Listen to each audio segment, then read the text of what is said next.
Hulk Hogan knew about 5 moves, maybe 2 types of promos and 1 way of life. Hogan was not a talented wrestler. He was a sort of talented performer. He had a good amount of energy in the ring, and could really get the crowd excited sort of thing. But when it came to actual wrestling moves, Hogan was completely lost out there. I mean, I know a lot of guys get pretty complacent in their routine, you know. Flair was probably the worst for that, having the same sort of match with everyone, every time. Hogan never bothered to try to learn a new match, or anything in life for that matter. He was sort of the epitome of ignorance. Hogan was that of neighbor you could set your watch as to what he was gonna do on a Saturday. If Hogan wasn't a famous pro wrestler, he'd be in his cluttered garage working on that piece of shit vintage truck listening to classic rock for 15 years straight.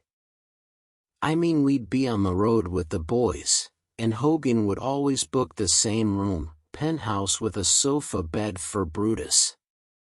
He'd visit the same steak houses, ordering the same well-done steak, hitting up the local Gold's Gym. I remember part of the reason Randy and Hogan began to have some differences was because Randy wanted to try a new workout routine, and Hogan wouldn't have it. I mean, by about 1993, everyone was pretty tired of it, you know. I know the fans were pretty tired of the same Hogan bullshit. By then the only character change Hogan made was wearing pants. It got to the point where Hogan only wanted to work the same cities. Which meant no northern or Midwest cities during the winter, and ideally the circuit would end in Tampa or San Diego. Hogan hated Europe, which is where a lot of WWF's live money was being drawn in the early 90s. I remember he used to rant about large houses don't balance out the small food portions, brother.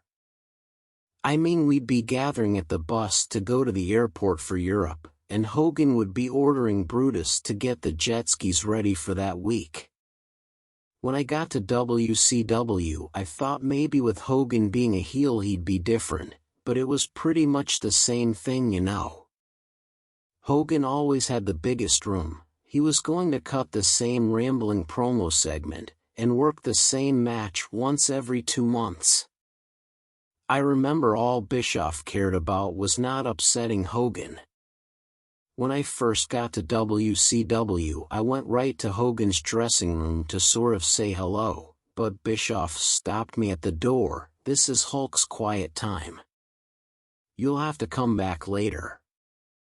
I explained that I had known Hulk before, and my dad Stu always told me you say hello to the top guy first.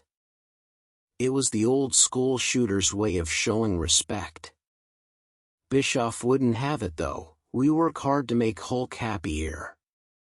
If you make him upset, and he leaves, I'll be back to selling meat out of a truck in Minneapolis. I can't have that." So I knew right then not much had really changed.